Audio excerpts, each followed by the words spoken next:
La historia de la comunidad de Oneida, una sociedad utópica del siglo XIX, allá en Nueva York, que decidió vivir de una manera radicalmente distinta, desafiando, bueno, casi todo. Familia, fe, incluso el placer. Exacto. Y los materiales que tenemos, la verdad, nos permiten reconstruir una trayectoria fascinante. Desde cómo empezó todo, su filosofía religiosa tan particular, hasta prácticas que hoy, bueno, nos resultan bastante chocantes, ¿no? Como eso del matrimonio complejo.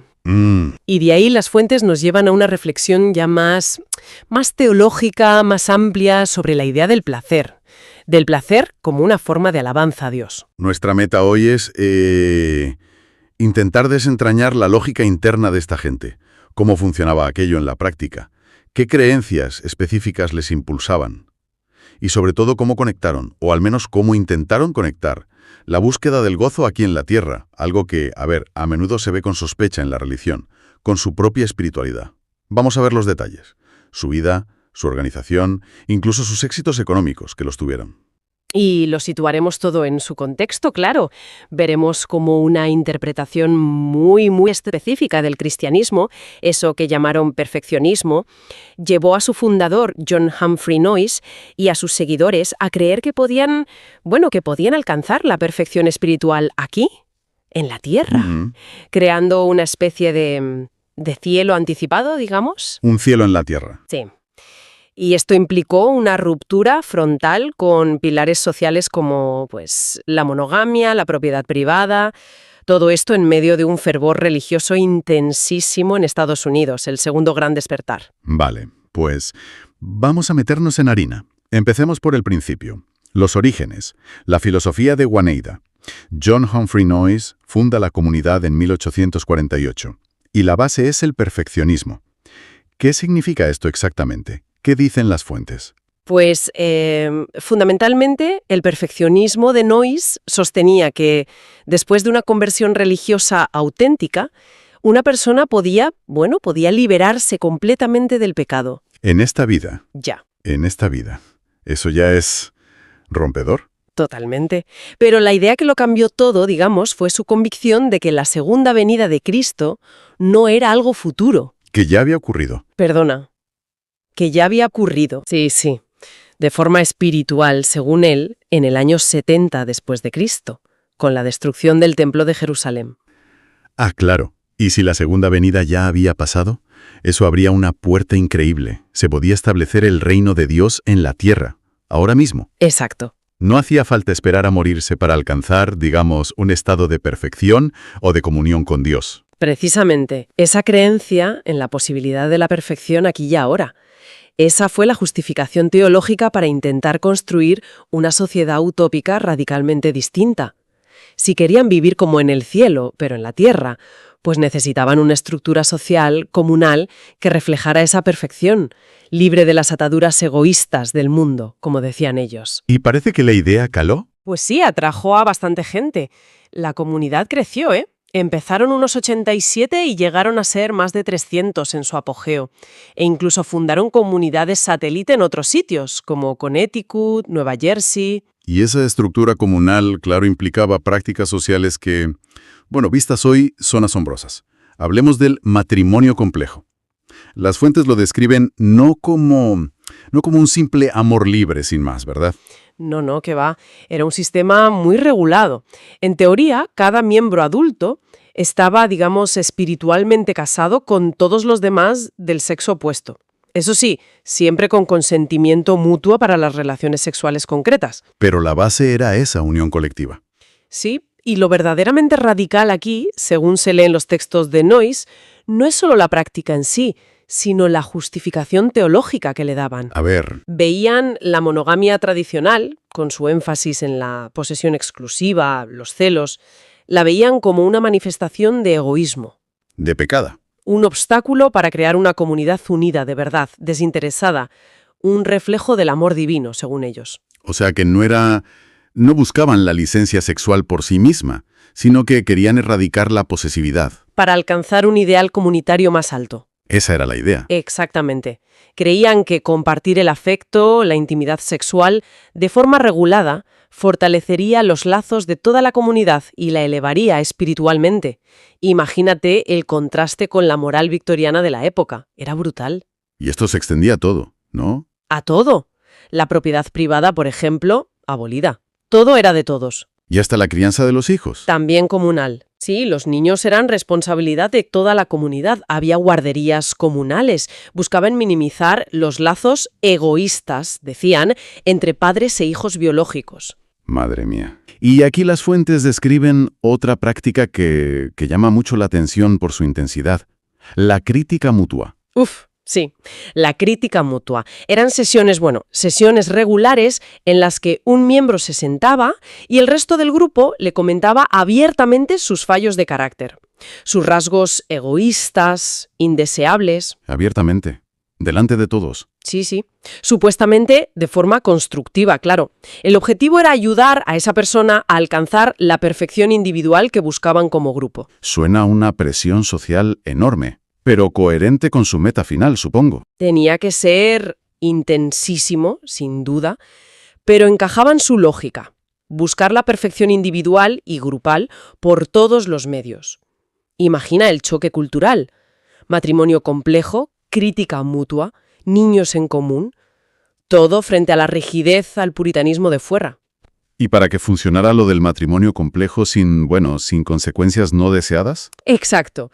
Para que fuera viable, sin el miedo constante a los embarazos, Noyes y la comunidad desarrollaron y practicaron métodos de control de natalidad.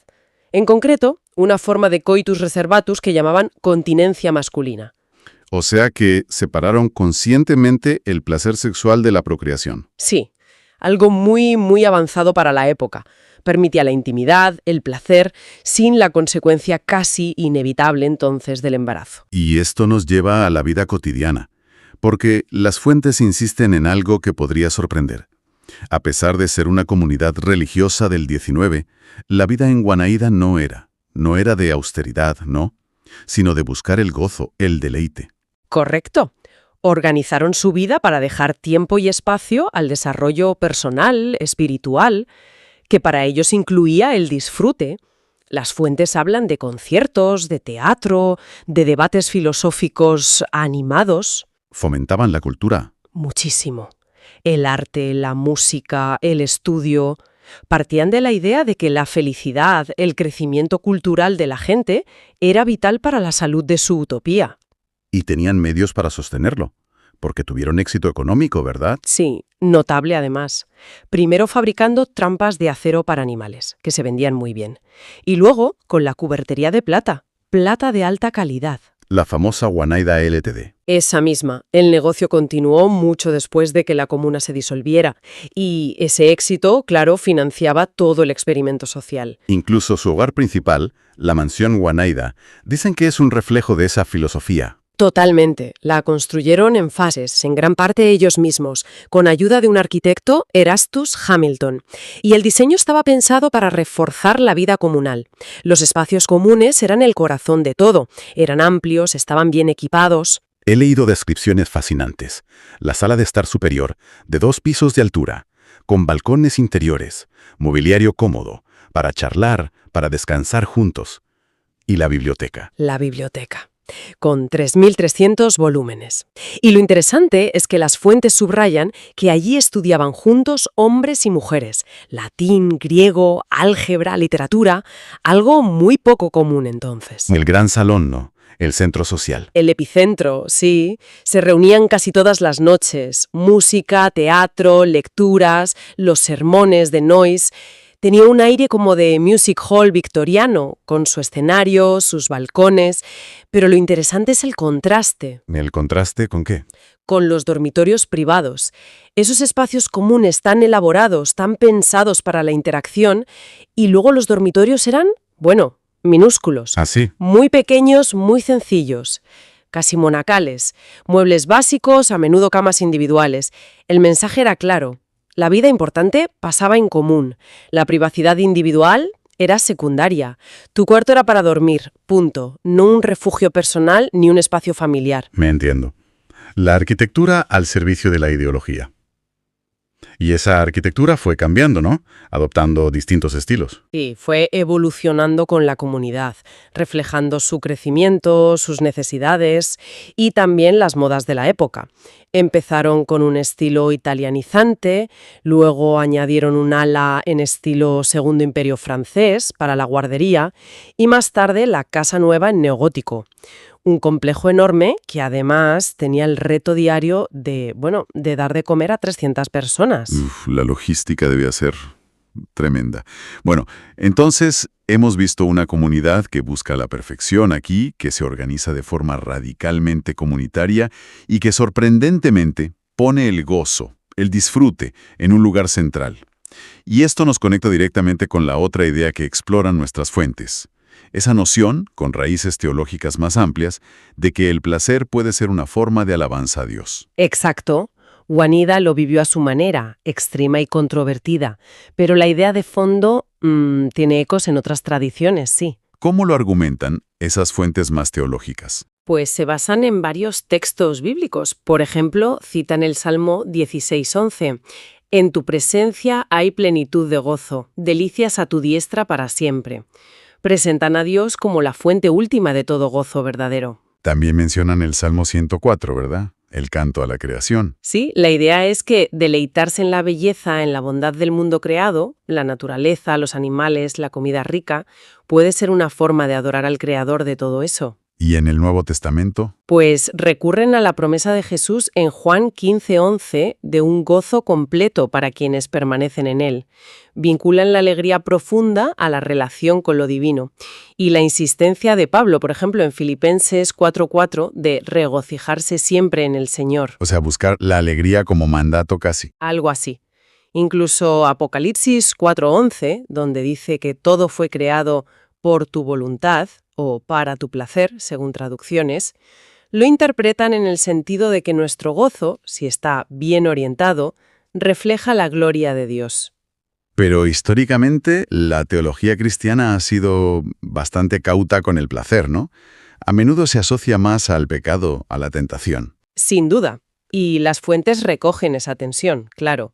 Hacen referencia a la distinción clásica que ya está en San Agustín, en Tomás de Aquino, entre el placer legítimo, el bien ordenado, y el placer desordenado. ¿Y cuál es la diferencia? Pues el placer se considera bueno cuando acompaña a una acción moralmente buena, y en última instancia se orienta hacia Dios como su fuente y su fin.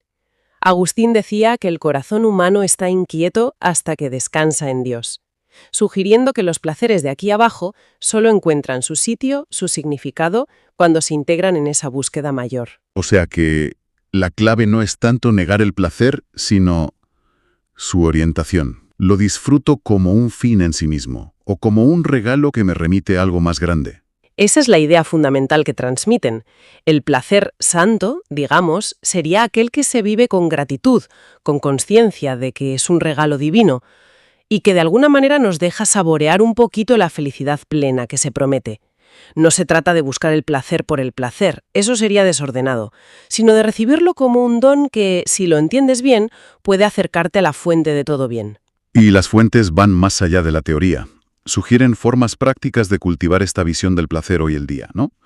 Lejos de experimentos como Guaneira. Hablan, por ejemplo, de la gratitud. Sí, prácticas sencillas, como pararse un momento a agradecer conscientemente por una comida que está buena, por un paisaje bonito, por una conversación que te llena. También mencionan la importancia del descanso sabático. No solo parar de trabajar. No, sino como un tiempo para disfrutar activamente de la paz, de la recreación, del silencio, reconociendo que Dios mismo descansó y vio que su creación era buena. También hablan de disfrutar del arte, de la belleza. Sí, música, pintura, literatura, la naturaleza. Verlos como reflejos de la creatividad, de la bondad divina, e incluso encontrar placer en servir, en dar a los demás, recordando esa cita de Hechos: hay más dicha en dar que en recibir. Y el cuidado del cuerpo. También, la idea del cuerpo como templo del Espíritu Santo implica honrar a Dios también cuidando la salud, el bienestar, con un autocontrol que no es necesariamente negar el placer físico legítimo, sino gestionarlo con sabiduría, con gratitud. Entonces, la clave recurrente en todo esto es la intención, la conciencia. Exacto.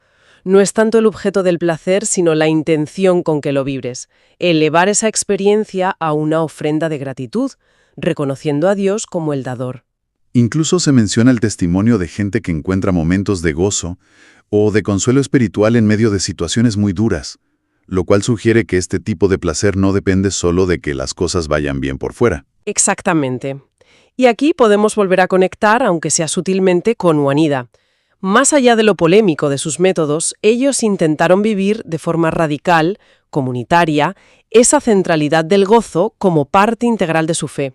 Su experimento, aunque fallido al final, nos recuerda que esta búsqueda de integrar espiritualidad y disfrute, ha tomado formas muy diversas y a veces sorprendentes a lo largo de la historia. Y hablando de fallido, Juanida no duró para siempre. Las fuentes señalan que la comuna se disolvió en 1881. ¿Qué pasó? Pues fue una mezcla de factores. Después de unos 30 años, las presiones de fuera eran considerables. La sociedad victoriana de alrededor veía con escándalo, con hostilidad sus prácticas. Sobre todo el matrimonio complejo, claro. Me imagino. Pero también hubo tensiones internas importantes. Desacuerdos sobre el liderazgo porque Noyes ya envejecía. Divisiones sobre el futuro de la comunidad, especialmente en temas sexuales y de crianza. Así que al final la utopía no se pudo sostener. Como comunidad utópica, no. Se disolvió formalmente y se reorganizó. Se convirtió en una sociedad anónima para seguir con sus negocios, que iban muy bien, sobre todo la cubertería, bajo el nombre de Oneida Community Limited. La empresa prosperó, pero el experimento social radical se acabó. Exacto. A pesar de su corta duración como comuna, su valor como experimento social, religioso, es innegable, ¿no? Pocos grupos se atrevieron a cuestionar tan a fondo las bases de la sociedad de su tiempo. Sin duda. El legado de Juanida es complejo. Sigue generando debate. Fue un intento audaz, casi temerario, de construir un modelo alternativo de vida, basado en una fe vivida integralmente, centrado en esa posibilidad de perfección, aquí y ahora, en la alegría terrenal como parte esencial del camino espiritual y en la primacía absoluta de la comunidad sobre el individuo. ¿Nos deja pensando? Nos obliga a seguir reflexionando sobre cuestiones fundamentales, ¿no?